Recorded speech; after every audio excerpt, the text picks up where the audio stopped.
आपल्या सगळ्यांचे मी आभार मानतो। आपण माझ्या या टीसीच्या आमंत्रणाला आपण इथे आलात।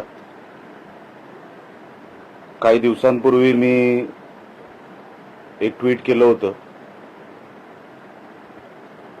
संदर्भ होता सिंधुदुर्ग जिल्ह्यामध्ये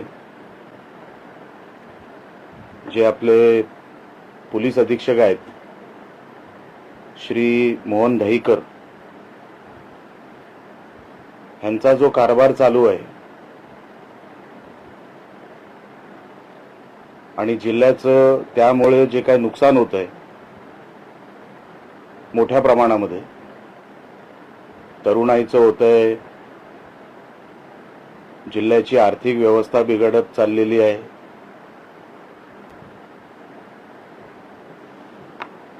आणि या सगळ्या विषयांना अनधिकृत असेल, अनैतिक धंदे असतील, या सगळ्यांना मोहन दहीकर यांचा पाठिंबा कसा आहे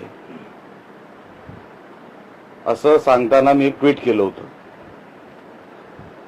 सन्माननीय श्री मोहन दहीकर हे आपल्या जिल्ह्यामध्ये 22 मे 2025 रोजी त्यांनी पदभार स्वीकारला। तो पदभार स्वीकारल्यानंतर आतापर्यंत आपण जो त्यांचा कार्यकाल बघतो, पहिलं गुन्ह्यांपासून सुरुवात करू। सिंधुदुर्ग जिल्ह्यामध्ये साधारण आजच्या तारखेमध्ये 1100 ते 1200 गुन्हे हे रजिस्टर्ड आहेत। हे सांगायच्या अगोदर तुम्हाला असंही सांगितलं पाहिजे की मागच्या 2-3 दिवसापासून मी पोलीस डिपार्टमेंटकडून काही माहिती मागून घ्यायचा प्रयत्न केला, तर अचानक ते अधिकारी जे माहिती देणारे होते ते गायब झाले, सुट्टीवर गेले, त्यांची उत्तरं बदलली आणि ते काही सरळ उत्तर देऊ शकले नाहीत। मला त्यांच्यावरचं दडपण लक्षात आलं म्हणून मी त्यानंतर त्यांना डिस्टर्ब केलं नाही। तर 1100 ते 1150 हे साधारण गुन्हे रजिस्टर्ड दिसत आहेत। ह्याचं जर कन्व्हिक्शन रेट तुम्ही बघितलं, जे कन्व्हर्जन होतं क्राइम टू शिक्षा, क्राइम टू पनिशमेंट, आपल्या जिल्ह्यामध्ये मागच्या वर्ष दीड वर्षामध्ये हा जो रेट आहे हा लेस देन 20% आहे, 20% खाली आहे। म्हणजे यांचा अर्थ काय होतो, केस रजिस्टर होते, कोर्टामध्ये दाखल होते, FIR दाखल होतो, ऍडजस्टमेंट होते आणि ज्याच्यावर केस होते तो बाइज्जत बरी होतो। ह्याला म्हणतात कन्व्हिक्शन रेट आणि त्याच्यावरचं कन्व्हर्जन। म्हणजे ज्या जिल्ह्यामध्ये कन्व्हर्जन हे 20% कमी आहे, गुन्हे रजिस्टर्ड आहेत, अनेक अजून प्रलंबित आहेत, त्याचा अजूनपर्यंत कुठे काही शोध नाही, त्याचा अजूनपर्यंत काय चाललंय आम्हाला माहित नाही। कोर्टामध्ये जेव्हा हे सगळे गुन्हे जातात ते कन्व्हर्टच होत नाही, काही किरकोळ लोकांना शिक्षा होते, जे ऍडजस्टमेंट करत नाहीत त्यांना शिक्षा होते।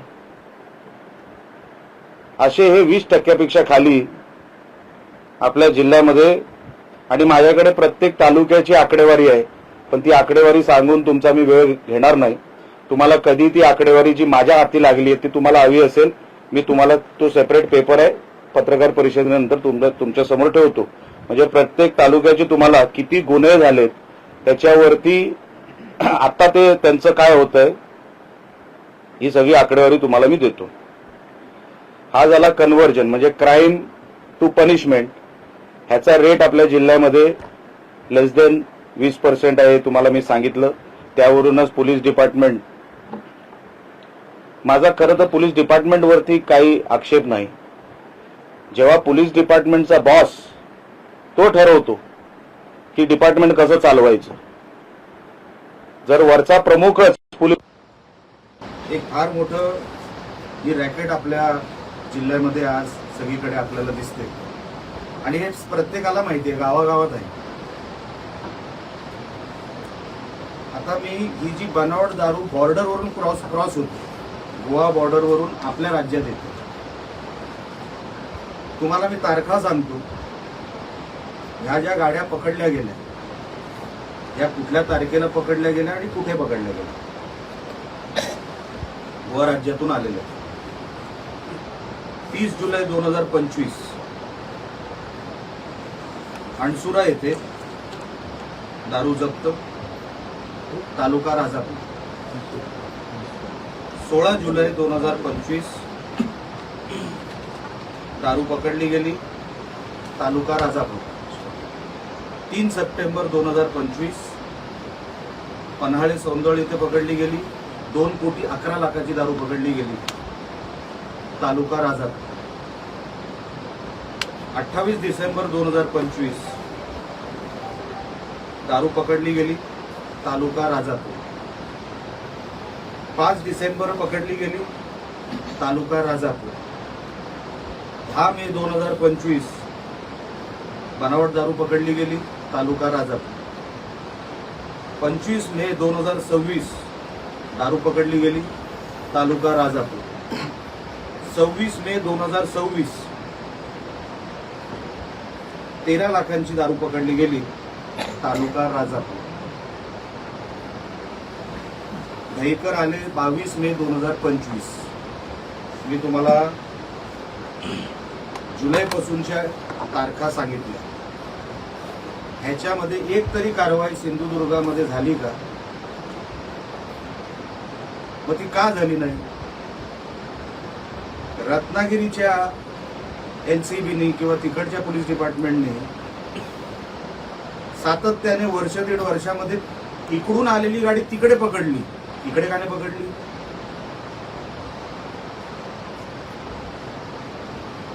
म्हणजे यांचं रॅकेट आहे. इतक्या वेळेला दारू पकडली गेली, एकदाही सिंधुदुर्गात पकडली गेली नाही मागच्या 1.5 वर्षात. ती सगळी पकडली गेली रत्नागिरीमध्ये. याचा अर्थ मी काय समजायचा? त्याच्यावर मी नंतर येईल की नेमका हप्ता किती जातो. पुढे गांजा आणि ड्रग्ज. आता गांजा आणि ड्रग्ज सप्लाय करणारे आणि त्यांच्यावरती झालेली कारवाई ही 2025 पासून ते 2026 पर्यंत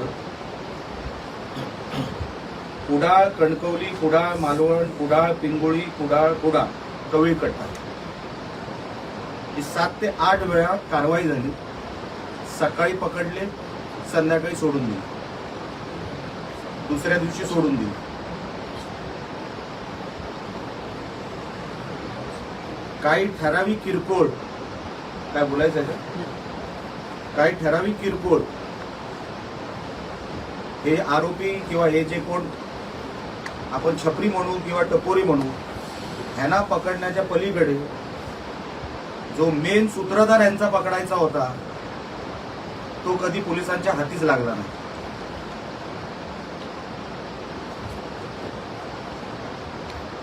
दोन 5, 15, 20 यांची ठरलेली पोरं, त्यांच्यावरच कारवाई. पण हा सप्लायर कोण आहे? कोण कुडाळपर्यंत मटेरियल आणतंय? बॉर्डर कोण क्रॉस करतंय? कुठल्या मार्गाने येतंय? समुद्राच्या मार्गाने येतंय किंवा कुठल्या घाट मार्गाने येतंय?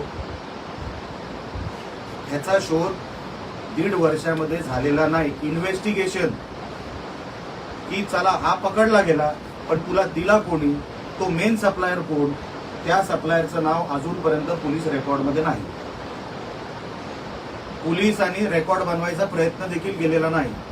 मी शोधतोय की असा कोणतरी एक सूत्रधार पोलिसांना भेटलाय का की साहेब हा पकडला तर आपलं हे रॅकेट बंद होतं. चिरीमिरी कोणतरी पकडायचे, चिरीमिरी कुठली तरी कारवाई करायची आणि दाखवायची की आम्ही कारवाई केली आहे. ह्या ड्राम्याच्या पलीकडे पोलिसांनी मागच्या 1.5 वर्षामध्ये काही केलेलं नाही. त्यानंतर आली गोहत्या, गो तस्करी.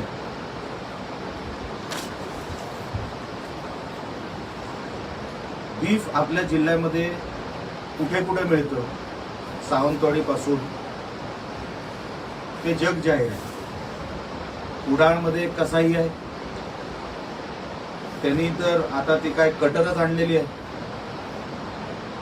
मखदूम पीआय जेव्हा होते, मी त्यांना स्वतः फोन करून सांगितलं होतं की अशा कत्तलखान्यांवर, अशा व्यक्तींवर तुम्ही मोका का लावत नाही. अजूनपर्यंत जिल्ह्यामध्ये गो तस्करीवर मोका लागलेला नाही. मी सरकारचं अभिनंदन करतो की आता मोका हा अधिकृत केलेला आहे गो तस्करीमध्ये. अजूनही कुडाळमध्ये, सावंतवाडीमध्ये बीफ विकलं जातं. मस्जिदीच्या बाहेरचे स्पीकर मोठ्या प्रमाणामध्ये फुल व्हॉल्यूम मध्ये वाजवले जातात. एसपीना आम्ही तक्रार करून सुद्धा एसपी त्याच्यावरती काही कारवाई करायला तयार नाही.